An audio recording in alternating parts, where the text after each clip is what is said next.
Howdy toddy. Do y'all even say anything? What do y'all say? Boomer Sooner, baby. Oh gosh. What are you talking about? Boomer Sooner. Oh, Mother effing Sooner. Y'all are the newbies to the SEC conference. Let's talk about that. How does that feel? What's y'all little racist chant? Again, I can't. Hotty toddy, gosh almighty, who the hell are we? Hey, flim flam, bim bam, Ole Miss, by damn. I said it for 3.5 years as a rebelette. 3.5 years, rebelette. As a rebelette. Okay. I pledged my junior year, and then I decided to have a real senior year. That's all I'm gonna say. So did you finish? That's all that matters. Yes, class of 05. All right. What's your name? We're going to introduce ourselves. Yes. My name is... You're right. It's pronounced Crystala. Oh, yes. Since y'all were clowning my name the other day. My name is Crystala. That is my government name, Crystala Janelle. It is a Spanish derivative, but people call me Chris. And if you've been knowing me since I was a baby, I'm Chrissy. Chrissy. Okay. Ole Miss knows me as Chrissy. Ole Miss.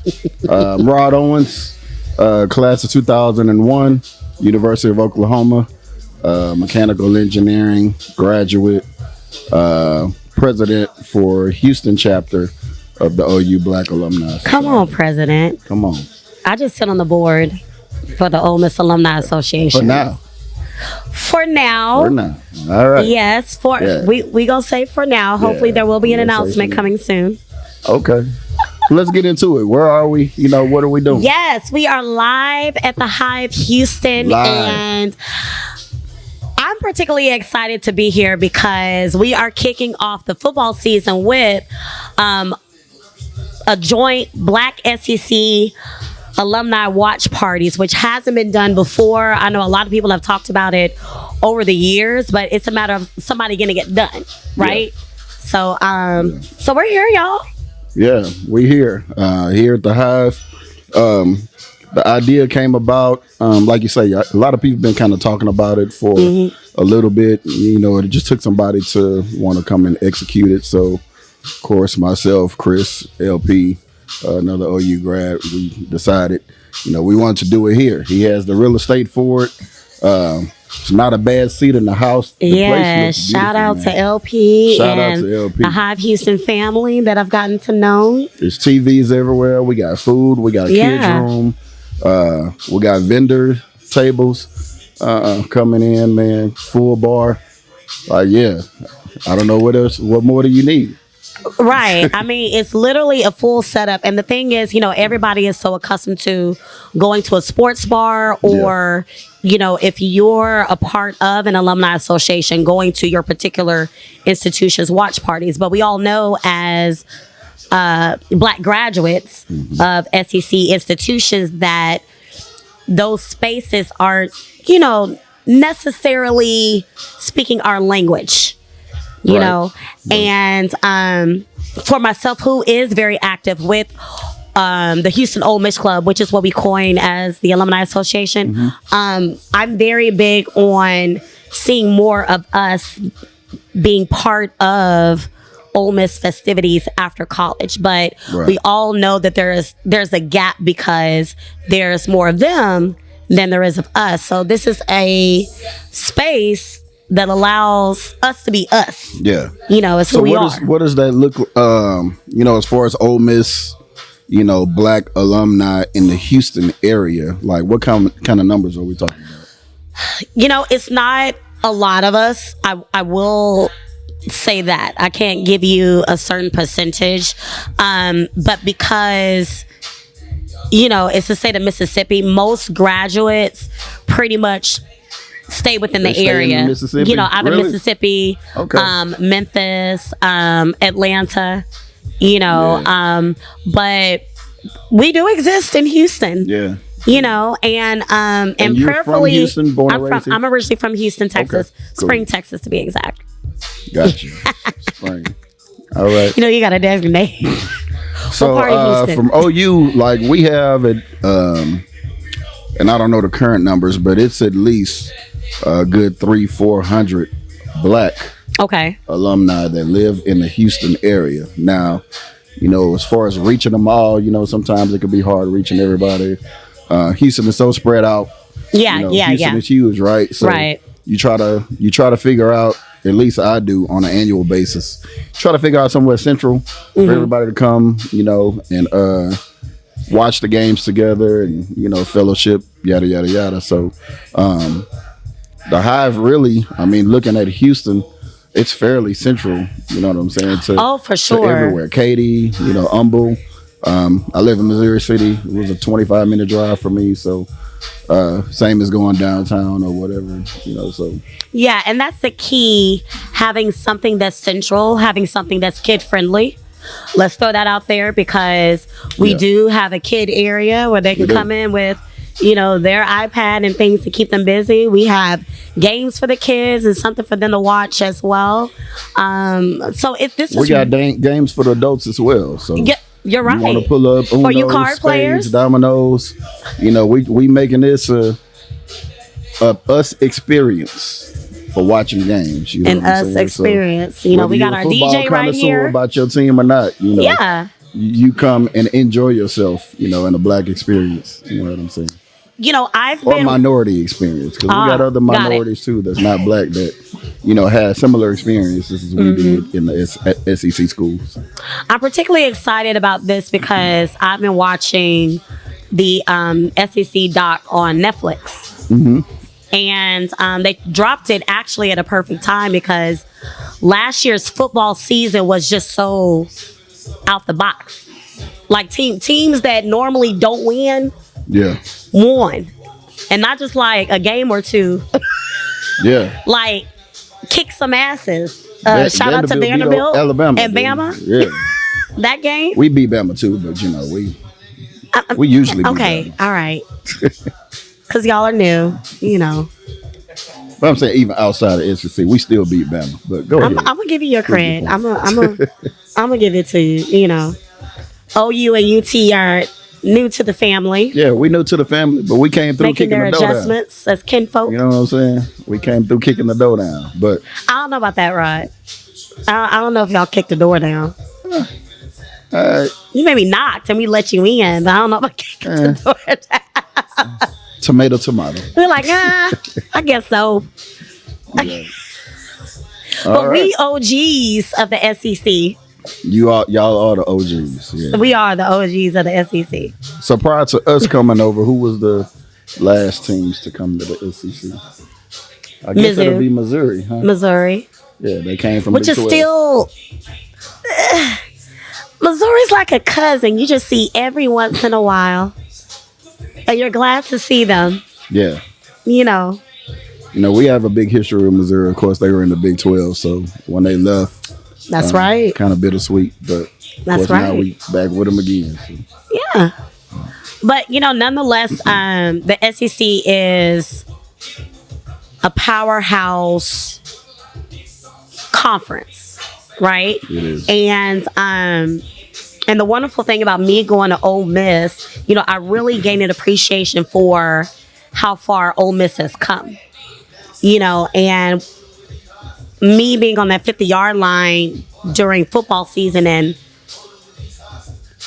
cheering on a university that has such a distinct history. Right. And you get indoctrinated when you go to an SEC school. Like, football runs everything. Yeah. Sure. And I think for me, being a Rebelette and being at those games, ESPN Game Day and NBC and CBS and ABC and just these networks and being on camera, it really made me fall in love with SEC football and being the only Black girl on that field. Wow. And so people ask, they're always curious about why I chose Ole Miss.